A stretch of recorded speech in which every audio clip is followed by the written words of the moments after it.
আলহামদুলিল্লাহ। ছোট্ট এই টবটায় যখন পুঁইশাকের বীজটা প্রথম লাগিয়েছিলাম, তখন ভাবিনি এত সুন্দর করে গাছটা বড় হবে।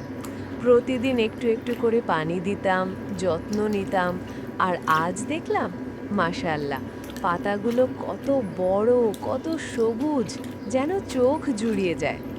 আজ মনটা হঠাৎ বলল, এই পাতা দিয়ে কিছু একটা রান্না করি। গাছের কাছে গিয়ে আস্তে আস্তে কয়েকটা বড় পাতা তুলে নিলাম।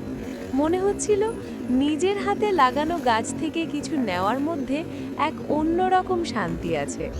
পাতাগুলো ভালো করে ধুয়ে নিলাম, তারপর কুচি কুচি করে কেটে রাখলাম।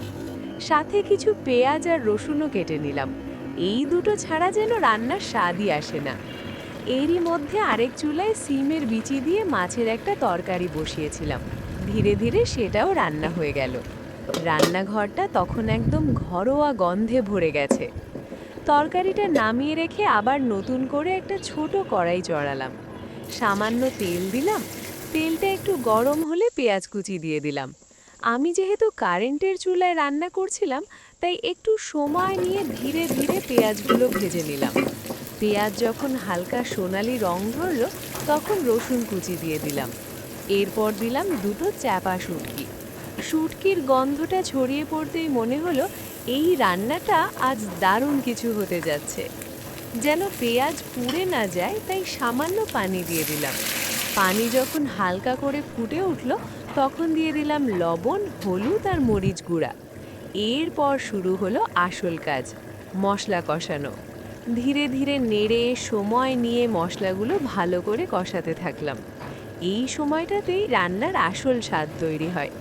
শুটকি মাছের যে কাঁটাগুলো ছিল সেগুলো আলতো করে তুলে ফেললাম।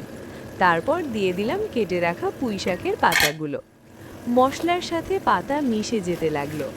ধীরে ধীরে শাকটা নরম হয়ে আসতে লাগলো। আমি কষাতে থাকলাম যতক্ষণ না এটা ভুনা ভুনা হয়ে যায়।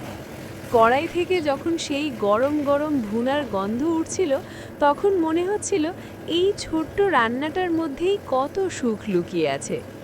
সবশেষে রান্নাটা নামিয়ে নিলাম। একটু ভাত নিলাম প্লেটে, পাশে দিলাম এই শুটকি ভুনা।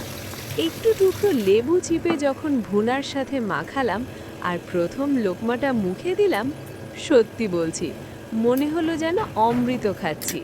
নিজের গাছের শাক, নিজের হাতে রান্না, এই আনন্দটা ভাষায় প্রকাশ করা যায় না। যদি ভিডিওটা ভালো লাগে, অবশ্যই কমেন্ট করে জানাবেন। আপনাদের ভালোবাসায় আমার সবচেয়ে বড় অনুপ্রেরণা।